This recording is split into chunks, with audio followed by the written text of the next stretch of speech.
Então, vamos falar sobre hipertensão pulmonar ou hipertensão pulmonar persistente. Primeiro, por que recebe esse nome, né? Hipertensão pulmonar é quando a gente tem um excesso de pressão na artéria pulmonar. Qual é o valor normal da pressão sistólica na artéria pulmonar? Ela é em torno de 25. A pressão arterial sistólica na artéria pulmonar. Na artéria sistêmica, que é a aorta, a pressão é em torno de 120. Pressão arterial na fase sistólica da artéria aorta, que é da artéria pulmonar, é em torno de 120 milímetros de mercúrio.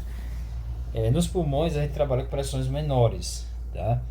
Isso se dá por alguns mecanismos que estão principalmente relacionados à resistência e o volume que o ventrículo direito encontra na circulação pulmonar. E aí a gente vai falar especificamente sobre a hipertensão pulmonar persistente, que é que é algo relativamente comum dentro das patologias cardiovasculares do recém-nascido, tá? Por que ela recebe esse segundo P aí, que vem de persistente? Porque quando a gente retorna lá para a circulação fetal, a circulação do lado direito, ela trabalha com altas pressões, né? Já que o ventrículo direito ele bombeia sangue para os pulmões e aqueles pulmões eles estão cheios de líquido. Então você tem o lado direito com pressão maior, tá? Isso ocorre na circulação fetal. Após a transição da vida intrauterina para extrauterina, a gente tem algumas mudanças que fazem com que aumente a resistência vascular do lado esquerdo do coração, a sistêmica, né? Essa resistência vascular aqui da artéria aorta, ela passa a aumentar com a retirada da placenta, o fechamento do canal arterial aqui, que faz essa ligação, e o fechamento do forame oval, tá? E a redução da pressão arterial pulmonar, ela se dá por alguns fatores também. Um deles é a distribuição e reabsorção daquele líquido amniótico que estava nos pulmões do feto, né?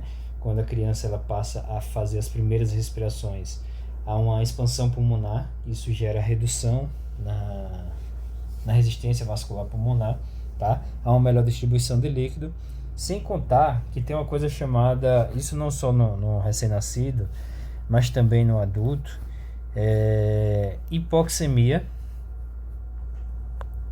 vasoconstricção hipóxica, na verdade, vasoconstrição pulmonar hipóxica ou hipoxêmica. Isso ocorre quando a circulação pulmonar ela está com a baixa concentração de oxigênio, tá? Que circulação pulmonar seria essa? Então, o que é que nós temos aqui?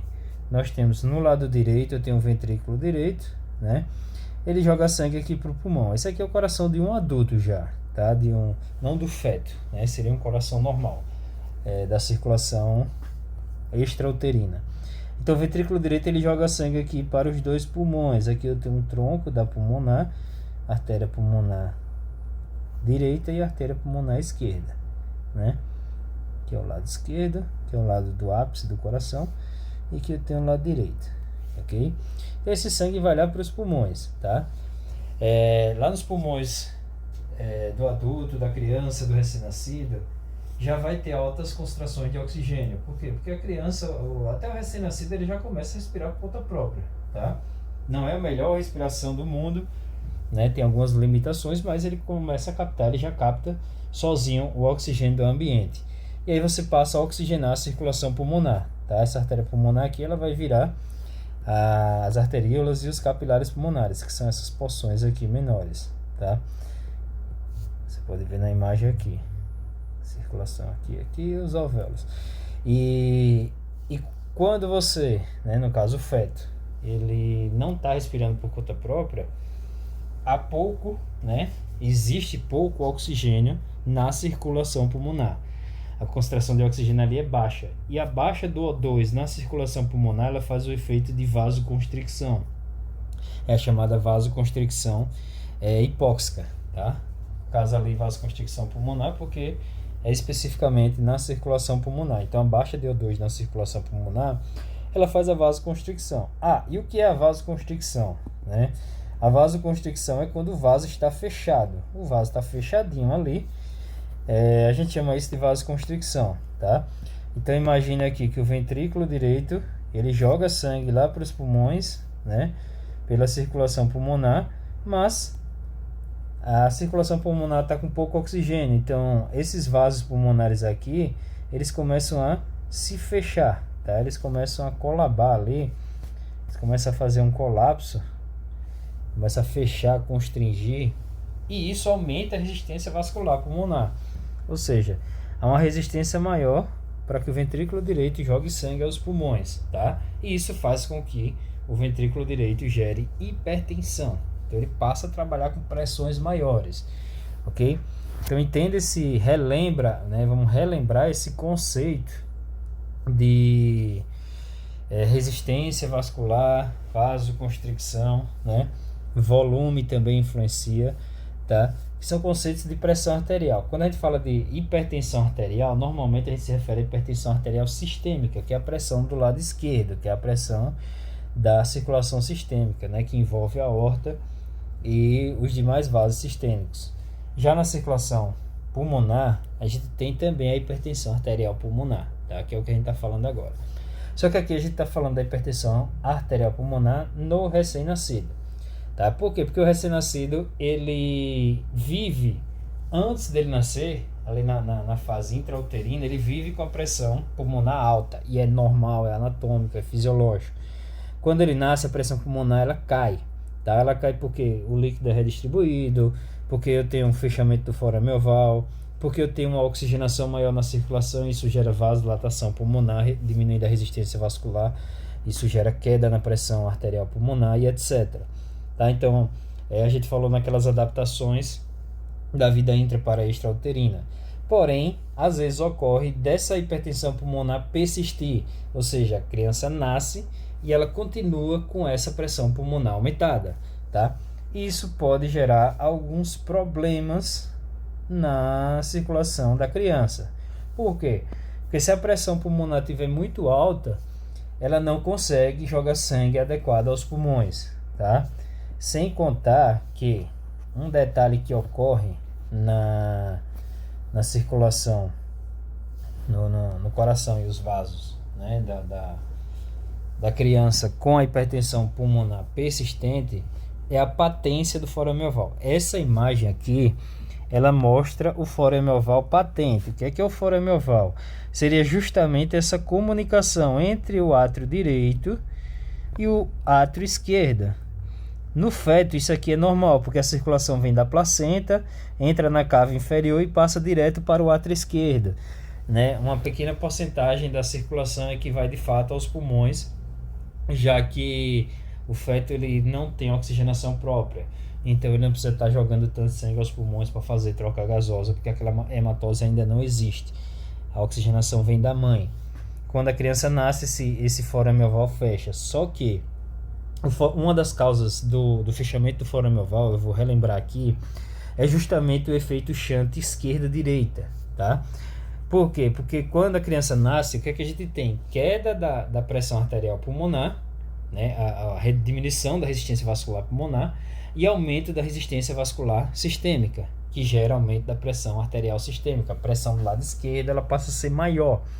Então, como a pressão do lado esquerdo está muito grande, o efeito shunt ele é no sentido inverso. O sangue fica o quê? Querendo voltar.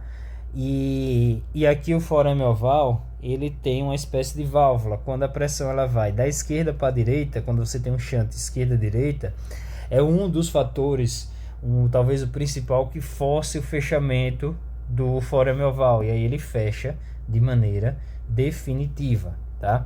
Que no coração do adulto isso aqui tem só um restício do forame oval, é o que chama de fossa, que é só uma entradazinha aqui, mas é fechada.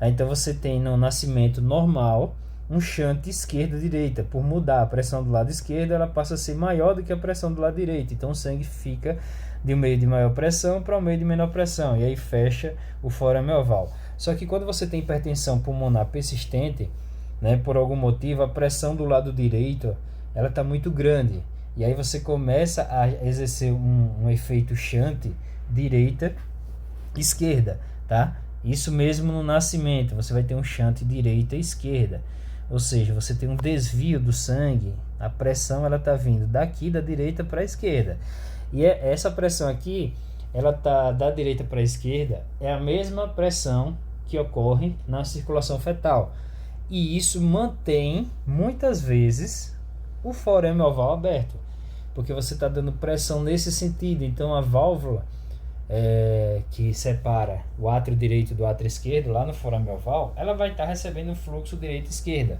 que é o fluxo natural dela. Então isso faz com que ela se mantenha pérvia, né? Ou patência do forame oval, ou forame oval pérvio, que a gente chama. Isso aqui já vai ser um problema secundário da hipertensão pulmonar, porque o sangue do lado direito vai se misturar com o sangue do lado esquerdo. Okay? Então, eu queria relembrar aqui fazer essa junção entre a circulação pulmonar e a circulação, relembrar aqui detalhes, né, específicos da circulação fetal, para a gente dar continuidade sobre a hipertensão arterial pulmonar persistente do recém-nascido. Então, vamos dar um break aqui e para a parte 2.